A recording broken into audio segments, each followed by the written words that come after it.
தொக்கு செய்கிறது எப்படின்னு பார்க்கலாம். அதுக்கு தேவையான பொருள் வந்து சின்ன வெங்காயம் 1/4 கிலோங்க, 1 ஸ்பூன் மல்லி, கருவேப்பிலை தலைங்க, உப்பு 1 ஸ்பூன், 10 பல் பூண்டு, சின்ன நெல்லிக்காய் சைஸ் புளி, ஒரு சின்ன துண்டு இஞ்சிங்க, தேவையான அளவு வரமிளகாத்தூள் கொஞ்சம் எடுத்துக்கணுங்க. வாங்க ஃபஸ்ட்டு சின்ன வெங்காயத்தை அரைச்சிட்டு வந்துடுவோம். மல்லி சேர்த்துக்கலாம், வெங்காயம் சேர்த்துக்கலாங்க, கருவேப்பிலை சேர்த்துக்கலாங்க, பூண்டு சேர்த்துக்கலாங்க,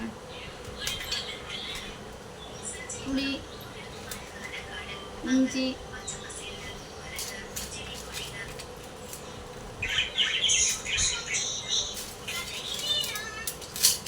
உப்பு சேர்த்துக்கலாங்க. இது தண்ணி சேர்க்காம அரைக்கணுங்க. இங்கே பாருங்கள், இது அரைச்ச பேஸ்ட்டு வெங்காய தொக்குக்கு. வாங்க ஃபேன் அடுப்பில் வச்சாச்சு. நல்லெண்ணெய் சேர்த்துக்கலாங்க.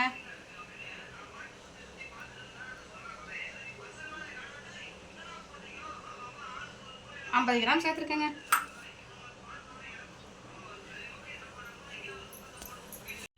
நல்லெண்ணெய் சூடாயிடுச்சுங்க. 1 ஸ்பூன் கடுகு சேர்த்துக்கலாங்க, 1/4 ஸ்பூன் வெந்தயம் சேர்த்துக்கலாங்க,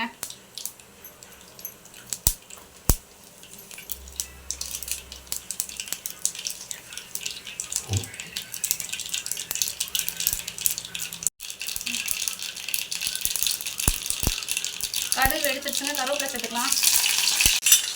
உடனே தீஞ்சிருங்க, சேர்த்துக்கணும். அரைச்சி வச்ச வெங்காயத்தை சேர்த்துக்கலாங்க.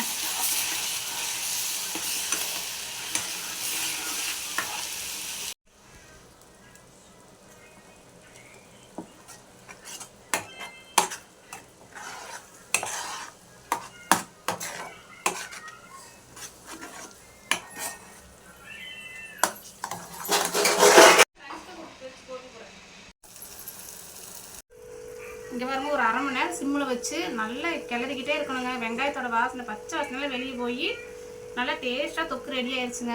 எண்ணெய் பிரிஞ்சு மேலே வருது பாருங்கள். இந்த இதில் தாங்க அடுப்பு ஆஃப் பண்ணணும். வாங்க, வெங்காய தொக்கு ரெடி ஆயிடுச்சு பாருங்கள். எவ்வளோ சூப்பராக ரெடி ஆயிடுச்சு பாருங்கள், கலர்ஃபுல்லாக. இதை சாப்பாட்டுக்கு வச்சு சாப்பிட்லாம், சப்பாத்தி, இட்லி, தோசை எதுக்கு வேணால் வச்சு சாப்பிட்லாங்க. ரொம்ப டேஸ்டியாக இருக்கும். அவசரத்துக்கு இது வச்சுக்கலாங்க. ஃப்ரிட்ஜில் போட்டு வச்சுட்டு 1 மாதம் நாள் கூட கிடையாதுங்க. நல்லா வச்சு சாப்பிட்டுக்கலாங்க. எங்கேயாவது டூர் போகிற மாதிரி இருந்தால் இதை செஞ்சு எடுத்துகிட்டு போயிடலாங்க.